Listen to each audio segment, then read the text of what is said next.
Welcome to Petellofemoral Syndrome Pain Maintenance Program. We're going to begin with Day A. For multiple of these exercises, you're going to want to be using a banded loop. The first exercise is monster walks. For these, you want to make sure your chest is up. You're going to be squatted into a ready position, and you want the band to always have tension on it. You're going to walk forward on the way there, and on the way back, you're going to go backwards, making sure you keep your chest up and tension on the band.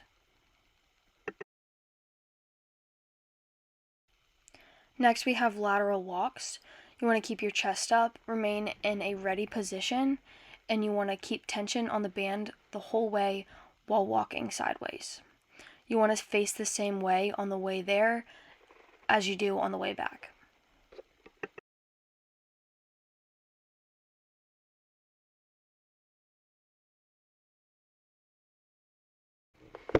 Next, we have standing marches. You want the band to be around the flat part of your foot, and you're going to be marching in place, bringing your knees up as high as you can.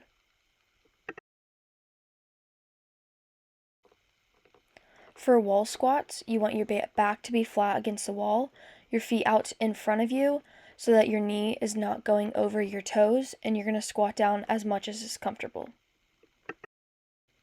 Moving on to Day B, we're going to start with short arc quads. You can use a foam roller for this or some rolled up towels, and you're going to place this directly under your knee, and you're going to be activating your quad so that you're lifting your foot up off the table.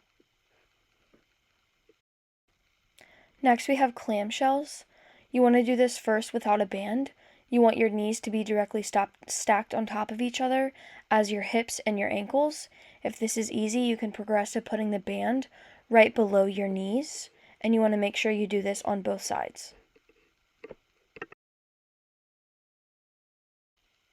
For glute bridges, you want your back to be flat on the table or the ground with your knees bent and feet flat on the ground.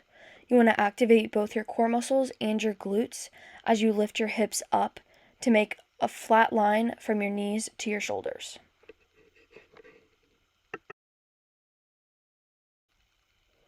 Moving on to heel tap downs, you can stand on a stair for this, sideways, and the foot you're standing on is going to be the injured foot, and you just want to bend your knee to tap your heel down on the ground without putting pressure.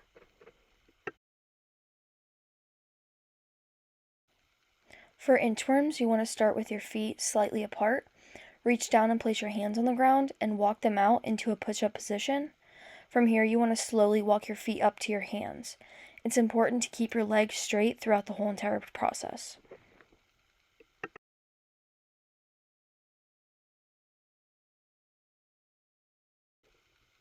Moving on to some stretches. First, we're going to begin with the hamstring stretch. You want your feet to be together and your knees to be straight, and you're going to reach down as far as you can. For the standing quad stretch, don't be afraid to be near something that you can hold onto to maintain balance, and you're going to kick your foot up and grab a hold of the top of your foot. For the sumo stretch, you're going to begin with your feet a little further than shoulder width apart.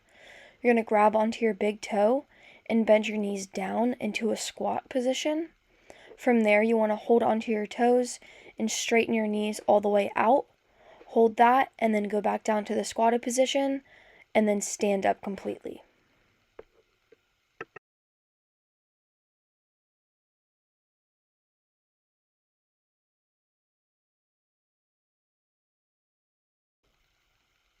For the gastroc and soleus stretch, you're going to want to go against a wall and prop your heel up so your toes are on the wall.